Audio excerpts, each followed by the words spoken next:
Hello viewers, I am Divya Sharma and I am going to help you in English literature. Today I am going to provide you detail of A Doll's House by Henry Ibsen. But before starting this video, I would like you to subscribe my channel by pressing bell button under this video screen. And if you like the video, then please press like button. By that I will be encouraged to make more videos like this. Let us start today's video. मैंने ये video English और हिंदी दोनों भाषाओं में बनाया है जिससे हर तरह के स्टूडेंट्स को इसे समझने में आसानी हो। तो चलो शुरू करते हैं आज का यह वीडियो। अ डॉल्स हाउस हेनरी इब्सन का एक वर्क है। हेनरी इब्सन का जन्म 1828 में हुआ, वह उनकी मृत्यु 1906 में हुई थी। यह 3 अंकों का एक नाटक है। इसे 1879 में लिखा गया था। इब्सन का जीवन परिचय। हेनरिक इब्सन एक नॉर्वेजियन नाटककार तथा कवि था। उसे सामान्यतः 19वीं शताब्दी के मंच का सर्वाधिक प्रभावशाली व्यक्ति के रूप में जाना जाता है। जब उसके पिता का व्यापार विफल हो गया तब इब्सन केवल 8 वर्ष का था। वह गरीबी के वातावरण में बड़ा हुआ। परिणाम स्वरूप उसके परिवार को अनेक कठिनाइयों और अभाव का सामना करना पड़ा। इब्सन ने केवल कुछ वर्ष ही स्कूल में पढ़ाई की। 16 वर्ष की आयु में उसने ग्रीम स्टेट के एक केमिस्ट के दुकान में सहायक के रूप में नौकरी करने के लिए अपने घर को त्याग दिया। 19 वर्ष की अवस्था में उसने काव्य लिखना आरंभ किया और अपने नाटक केटी लाइन को 22 वर्ष की आयु में पूरा कर लिया। इब्सन की रचना। इब्सन की पहली रचना केटी लाइन थी जिसे 1849 में लिखा गया था, बट सामान्यतः यह स्वीकार किया जाता है कि इब्सन का प्रथम प्रमुख नाटक ब्रेंड था जिसे 1866 में लिखा गया था। Vikings in Helgeland 1858, love's comedy 1862, the league of youth 1869, the pillars of society 1877, a doll's house 1879, ghost 1881 and enemy of the people 1882, ये सारे भी हेनरी गिब्सन के ही वर्क हैं। The theme of doll's house. Doll's house नाटक की कथा वस्तु आनुवंशिकता से संबंधित है। इब्सन बताता है कि बच्चे अपने पिता की विशेषताओं को आनुवंशिकता के आधार पर ग्रहण करेंगे और उसी का पालन करेंगे। इब्सन की अंतर्राष्ट्रीय ख्याति इस नाटक के प्रकाशन तथा स्टेज पर प्रदर्शन के बाद ही प्रारंभ होती है। नाटक का परिचय। इब्सन का गुड़िया का गढ़ शीर्षक नाटक का मूल संबंध एक वास्तविक जीवन लाउरा किल्लर से है। वह नॉर्वे की एक युवा उपन्यासकार थी। वह इब्सन की मित्र बन गई। इब्सन उसे स्नेहपूर्वक अपनी स्काइलार कहकर पुकारता था। लाउरा का पति टीबी से पीड़ित था। डॉक्टरों ने उसे सलाह दी कि उसे गर्म जलवायु में ले जाया जाए, लेकिन उसको गर्म जलवायु में ले जाने के लिए उसके पास पर्याप्त धन नहीं था। लाउरा ने गुप्त रूप से एक बैंक से कर्ज लिया। उसका पति ठीक हो गया, पर लाउरा कर्ज के कारण मुसीबत में फंस गई। उसके पास कर्ज लौटाने को धन इकट्ठा करने का कोई भी साधन नहीं था। वह इब्सन को अपनी एक पांडुलिपि भेजती है और इब्सन को इसकी सिफारिश करने के लिए कहती है, लेकिन इब्सन उसे सलाह देता है कि तुम्हारा पति हर बात जानता है, तो उसे यह बात बताई जानी चाहिए जिससे वो सब दुख और समस्याएं अपने कंधे पर ले लेगा जो तुम्हें परेशान कर रही है। लाउरा किलर बहुत ज़्यादा निराश एवं परेशान थी। उसने एक चेक में धोखाधड़ी की, किंतु वह पकड़ी गई। पति के गुस्से एवं सहानुभूति की कमी से उसे पागलों के अस्पताल में भेज दिया गया। 2 वर्ष बाद उसके पति में परिवर्तन आने के बाद वह उसे वापस अपने घर लेके आ गया, लेकिन हेनरी इब्सन के मस्तिष्क में एक दृढ़ इच्छा, व्यक्तिगत स्वतंत्रता और सूझबूझ वाली गृहस्थी का विचार बहुत समय से था। 10 वर्ष पूर्व ही लीग ऑफ यूथ में सलमा, एक युवा पत्नी, अपने पति से कहती है कि तुमने मुझे गुड़िया की तरह पोशाक पहना दी और ऐसे खेलने जैसे किसी बच्चे के साथ खेल रहे हो। डॉल्स हाउस लिखने की प्रेरणा लाउरा किलर के दुर्भाग्यपूर्ण जीवन के तथ्यों से हेनरी इब्सन के मस्तिष्क में उसी समय वापस ताज़ा हो गई और इसने इस अपनी डायरी में इस प्रकार डॉल्स हाउस को लिखा था। Character: Torvald Helmer, Nora Helmer, doctor Rank, Mrs Kristine Linde, Nils Krogstad, Anne Marie, Helene, Ivar, Bob and Emmy. Act first. प्रारंभ में नोरा हमारे सामने एक सुखी विवाहित स्त्री के रूप में सामने आती है। उसका पति टोरवेल्ड हेल्मर एक वकील है और इनके 3 बच्चे हैं, 2 लड़के और 1 लड़की। प्ले का प्रारंभ क्रिसमस ईव से होता है, यानी क्रिसमस के एक दिन पूर्व से होता है। क्रिसमस के अवसर पर आवश्यक खरीदारी करने के बाद नोरा अपने घर लौटती है। हेल्मर व नोरा के बीच प्रेम भरी बातें होती है, जिससे लगता है कि इन दोनों में बहुत ज़्यादा प्रेम है। ये एक दूसरे को बहुत प्यार करते हैं और हेल्मर उसको प्यार से अपनी छोटी चिड़िया कहकर भी पुकार रहा था। लेकिन टोरवेल्ड को नोरा से शिकायत है कि वह बहुत ज़्यादा फिजूल खर्ची करती है। कुछ समय पहले ही टोरवेल्ड को एक बैंक के मैनेजर के पद पर नियुक्त किया गया है। नोरा बहुत खुश है क्योंकि नई नौकरी मतलब ज़्यादा सैलरी। पर हेल्मर उसको समझाता है कि 3 महीने से पहले उनकी सैलरी का पहला चेक नहीं आएगा। डॉक्टर रैंक हेल्मर दंपति के पुराने मित्र हैं। वह प्रतिदिन उनके घर आते हैं। वह आज भी अभी उनके घर आए हैं और उन्हें हेल्मर के रूप में भेज दिया गया है। उसी समय मिसेस क्रिस्टाइन लिंडे भी आती है, जो नोरा की पुरानी मित्र हैं। इनके पति की डेथ हो चुकी है, यह अभी एक विधवा है। उनके पति की मृत्यु 3 वर्ष पूर्व ही हो गई थी। वह कोई नौकरी तलाश करने में नोरा की मदद के लिए उसके पास मिलने आई है। नोरा अपनी पुरानी सहेली से मिलकर बहुत ज़्यादा खुश हो गई, विशेषकर इसलिए कि इस समय उसकी इकोनॉमिक कंडीशन बहुत अच्छी है। नोरा उसको हेल्मर की बीमारी के बारे में बताती है, जिससे वह कुछ वर्ष पहले ग्रस्त हुआ था। इसके लिए उसको हेल्मर को लेकर गर्म जलवायु में जाकर रहना आवश्यक हो गया था। नोरा के प्रयत्नों के कारण ही वहां जाना संभव हुआ था। वो बताती है कि इसके लिए पैसे उसको अपने पिता से मिले, लेकिन यह सच नहीं था। वास्तव में उसने यह पैसे लोन पर लिए थे। नोरा ने अभी तक इस बारे में अपने पति को कुछ भी नहीं बताया था। उधार चुकाने के लिए वह धन अपने जेब खर्च से बचाती थी, लेकिन यह उसके लिए पर्याप्त नहीं था, तो वह कुछ दस्तावेजों की नकल करके भी पैसे कमाती थी। इस समय बैंक का एक कार्यकर्ता नील्स क्रॉक्सटेड हेल्मर से मिलने आता है। उसे भी हेल्मर के रूम में भेज दिया जाता है। कुछ समय बाद वह चला जाता है और डॉक्टर रैंक व हेल्मर अपने अध्ययन कक्ष से बाहर आते हैं। वह नोरा तथा श्रीमती लिंडे से बातचीत करते हैं। हेल्मर कहता है कि वह मिसेस लिंडे को बैंक में नौकरी दे सकता है। कुछ समय बाद नोरा अपने बच्चों के साथ खेल रही होती है और इसी समय क्रॉक्सटेड आता है। क्रॉक्सटेड उसे बताता है कि हेल्मर उससे नौकरी से निकालना चाहता है। नोरा को बोलता है कि हेल्मर को ऐसा करने से रोको।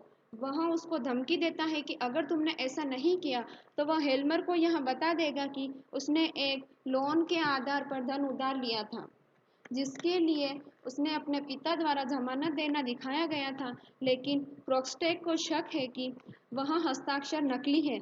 यह हस्ताक्षर नोरा ने खुद ने ही किए हैं।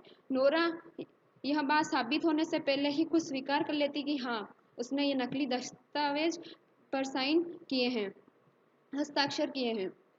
तभी हेल्मर आ जाता है। वह क्रॉक्सटेड के अपराध के बारे में नोरा को बताता है और बताता है कि नैतिक दृष्टिकोण से इसका क्या प्रभाव पड़ेगा उसके घर पर।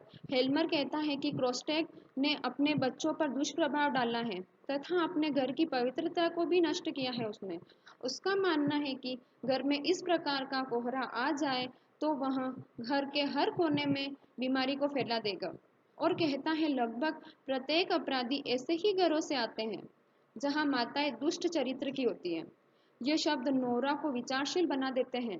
प्रथम एक्ट में नोरा यह सोचने लगती है कि क्या इसका प्रभाव उसके बच्चों पर भी पड़ रहा है। Act second. दूसरे दिन नोरा फैंसी ड्रेस पार्टी में शामिल होने की तैयारियां कर रही है।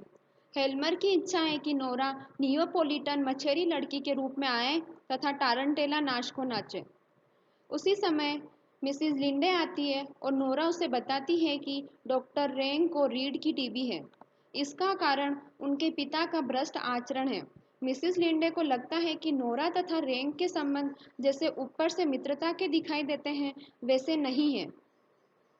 आगे नोरा मिसेस लिंडे को बता देती है कि उसने जो धन उधार लिया था वह उसको अपने पिता से नहीं, उसने वह धन क्रोस्टेड से ही उधार लिया था। नोरा को डर है कि क्रोस्टेड यह बात हेल्मर को बता देगा। क्रोस्टेड के बारे में नोरा के हेल्मर को समझाने का यह उल्टा ही प्रभाव पड़ता है। क्रोस्टेड उसको बोल के जाता है कि तुम अपने हस्बैंड को जाके समझाना कि वो मेरी नौकरी नहीं छीने। जब नोरा उसको समझाने जाती है तो उसका तो उसके ऊपर उल्टा ही प्रभाव पड़ जाता है और वह बहुत अधिक नाराज हो जाता है। वह यह सोचता है कि नोरा उसकी इतनी तरफदारी क्यों कर रही है और वह उसी समय एक संदेशवाहक के साथ तुरंत उसकी नौकरी से सेवा मुक्ति का आदेश भिजवा देता है और नोरा से कहता है कि वह क्रोस्टेक के स्थान पर मिसेस लिंडे को नौकरी दे देगा। अपने कमरे में जाने से पहले वह यह भी कहता है, यदि क्रोक्स्टेड ने कोई मुसीबत खड़ी कर ली तो उसमें उसका सामना करने का सामर्थ्य है। नोरा इसका मतलब यह समझ लेती है कि उसका पति उसके लिए बलिदान करने से भी पीछे नहीं हटेगा, पर आगे चलकर यही भावना उसके लिए एक दुविधा बन जाएगी, इस बात से वो अनजान थी। डॉक्टर रैंक वहाँ पर आते हैं और डॉक्टर रैंक अपनी नोरा और डॉक्टर रैंक की रोमांटिक मनोभावना के विषय में हमें और कुछ पता चलता है और यहाँ स्पष्ट हो जाता है कि नोरा का चरित्र बड़ा ही पेचीदा है। डॉक्टर रैंक के साथ नोरा की बातचीत से यह पता चलता है कि रैंक को यह स्पष्ट हो गया है कि अब जल्दी ही उनकी मौत आने वाली है। डॉक्टर रैंक कहते हैं कि मेरी निर्दोष रीढ़ को मेरे पिता के भ्रष्ट आचरण का मूल्य चुकाना ही पड़ेगा। ऐसा लगता है कि वंशानुक्रम के विषय में इब्सन को लिखने में बहुत ही ज़्यादा रुचि थी। डॉक्टर रैंक नोरा को कहता है कि जब उसे अपनी आने वाली मौत का पूर्ण विश्वास हो जाएगा तो वह नोरा के पास एक कार्ड भेज देगा जिस पर काले रंग के क्रॉस का निशान बना हुआ होगा। अब क्रोस्टेक नोरा के पास वापस आता है और उसे कहता है कि तुमने मेरी पद को नहीं बचाया और अगर अब तुमने मुझे को रोकने की कोशिश की तो तुम्हें इसकी कीमत अपनी जान से चुकानी पड़ेगी। और जाते समय क्रोस्टेक लेटर बॉक्स में इस संबंध में एक पत्र डालकर चला जाता है। नोरा मिसेस लिंडे को इस बारे में बताती है और उनके सामने एक प्रस्ताव रखती है कि वह यह प्रयास करे कि यह पत्र हेल्मर के हाथों में पहुंचने से पूर्व ही क्रोस्टेक इसे वापस ले ले। मिसेस लिंडे उसकी बात मानकर क्रोस्टेक के घर जाती है, लेकिन क्रोस्टेक उसी समय शहर से बाहर चला गया होता है और उसके अगले दिन शाम तक लौटने की आशा होती है। मिसेस लिंडे उसके घर पर एक पत्र छोड़कर आ जाती है। अब दूसरा अंक समाप्त होने को है और हेल्मर ने क्रोस्टेक का पत्र अभी तक भी नहीं पढ़ा है। Act third. एक्ट थर्ड में हेल्मर के घर पर मिसेस लिंडे व क्रोस्टेक मिलते हैं तथा हमें यह पता चलता है कि इन दोनों का पहले ही विवाह सूत्र में बंध जाना यानी शादी करना तय हो चुका था, परंतु मिसेस लिंडे को अपनी असहाय माँ और दो छोटे भाइयों के पालन पोषण के खातिर एक धनी व्यक्ति से विवाह करना पड़ा। अब मिसेस लिंडे भी विधवा हो चुकी है और क्रोस्टेक भी विधुर हो गया है, अतः इस प्रकार दोनों ही हताश और टूटी जिंदगी जी रहे हैं। लिंडे क्रोस्टेक से कहती है, नील्स, अगर हम दोनों एक हो जाए तो कैसा रहेगा। क्रोस्टेक इस प्रस्ताव को स्वीकार कर लेता है। वह हेल्मर को दिया हुआ अपना पत्र वापस लेना चाहता है, परंतु मिसेस लिंडे यही अच्छा समझती है कि यह सारा मामला स्पष्ट रूप में सामने आ जाए, क्योंकि झूठ ज़्यादा दिन तक चल नहीं पाएगा। हेल्मर लेटर बॉक्स खोलता है तथा डॉक्टर रैंक के दो विजिटिंग कार्ड को उठाता है जिसमें उसके नाम के ऊपर काले क्रॉस का निशान है। नोरा इस निशान का संदेश का अर्थ उसे बताती है। हेल्मर अन्य पत्रों को पढ़ने के लिए अपने कमरे में चला जाता है तथा उसी समय डॉक्टर रैंक भी आते हैं। वह भी हेल्मर के रूम में चले जाते हैं तथा नोरा को यह स्पष्ट हो जाता है कि उनका समय अंत निकट आ चुका है। अतः जब हेल्मर पत्र पढ़ने लगता है तब नोरा बाहर जाने और डूबकर आत्महत्या करने की सोचती है, परंतु हेल्मर उसे रोक लेता है। अब नाटक का अंतिम दृश्य आरंभ होता है। अब नोरा और हेल्मर आमने सामने हैं तथा परिस्थिति की वास्तविकता को देख रहे हैं। इस बात पर ध्यान देने योग्य है कि हेल्मर कुछ समय पहले ही नोरा को कह रहा था कि नोरा, क्या तुम जानती हो, मैं कभी कभी सोचता हूँ कि तुम पर कोई खतरा आए, कोई मुसीबत आए, ताकि मैं तन मन से उसे दूर करने का सामना करूँ, तुम्हारी रक्षा के लिए जान देने को तैयार हो जाऊँ। इस कारण नोरा सोचती है कि उसके अपराध की सारी जिम्मेदारी हेल्मर अपने ऊपर ले लेगा। परंतु हेल्मर तो नोरा को आकर उल्टा पाखंडी, झूठी तथा अपराधिनी स्त्री से भी पतित स्त्री कहता है।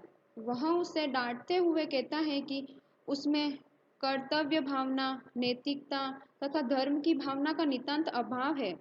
उसकी घृणा यह सोचकर अत्यधिक बढ़ जाती है कि अनैतिकता की यह बुराई उसने अपने पिता से प्राप्त की है। उसके समस्त अपराध के पीछे उसके अपने स्वार्थ तथा स्वयं के सुख की भावना थे। हेल्मर की दृष्टि में नोरा उसके बच्चों का पालन पोषण करने योग्य नहीं है। वह उसे अपने घर में तो रहने देगा ताकि उसकी प्रतिष्ठा इज्जत पर कोई आंच ना आए, लेकिन वो कहता है कि मैं तुम्हें अपने बच्चों के पालन पोषण नहीं करने दूंगा। मैं इस बारे में तुम्हारे ऊपर बिल्कुल भी ट्रस्ट नहीं कर सकता या बिल्कुल भी विश्वास नहीं कर सकता हूँ। इसी समय क्रोस्टेक का दूसरा पत्र आता है। पत्र नोरा के नाम है, पर इससे पहले कि नोरा पढ़ती हेल्मर उसको पढ़ने लग जाता है। इस पत्र में क्रोस्टेक कहता है कि मैंने पूर्व में जो कुछ भी लिखा है उसका मुझे बहुत दुख है। उसने नोरा के हाथ की लिखी हुई हुंडी वापस भेज दी है तथा साथ ही में इस मामले को पूर्णतः समाप्त करने के लिए अपने निश्चय की सूचना भी दे देता है। हेल्मर खुश हो जाता है तथा वह उसी समय उस पत्र को तथा उस हुंडी को फाड़ देता है तथा नोरा को बोलता है कि मैंने तुम्हें पूरी तरह माफ किया। इस प्रकार हेल्मर का विचार है कि वह उसे माफ ही नहीं कर रहा है बल्कि उसके ऊपर एहसान भी कर रहा है, उसको वापस नई जिंदगी दे रहा है। नोरा तथा नोरा हेल्मर तथा अपने पति पर आरोप लगाती है कि उन्होंने कभी भी उसे सही नहीं समझा। वह हेल्मर को दोष देते हुए कहती है, तुमने कभी भी मुझसे सच्चा प्यार नहीं किया। वह कहती है कि वह पहले उसके पिता और बाद में हेल्मर के लिए सिर्फ एक गुड़िया थी। उन दोनों ने सिर्फ उसके साथ सिर्फ एक गुड़िया जैसा ही व्यवहार किया। कभी भी उन्होंने उसके स्वयं के व्यक्तित्व का निर्माण नहीं करने दिया। वह कभी खुश नहीं थी, बस ऊपरी तौर पर खुश होने का दिखावा करती रहती थी। वह हेल्मर के लिए केवल एकमात्र गुड़िया पत्नी ही रही थी। लास्ट में वह हेल्मर का प्रस्ताव ठुकरा देती है तथा अपना घर छोड़कर जाने की घोषणा कर देती है। इसी के साथ ये नाटक अंत होता है तथा इसमें यही दिखाया गया है कि किस तरह औरतों के साथ बिहेव किया जाता था उस समय में और पुरुष प्रधान समाज था। Thank you for watching this video.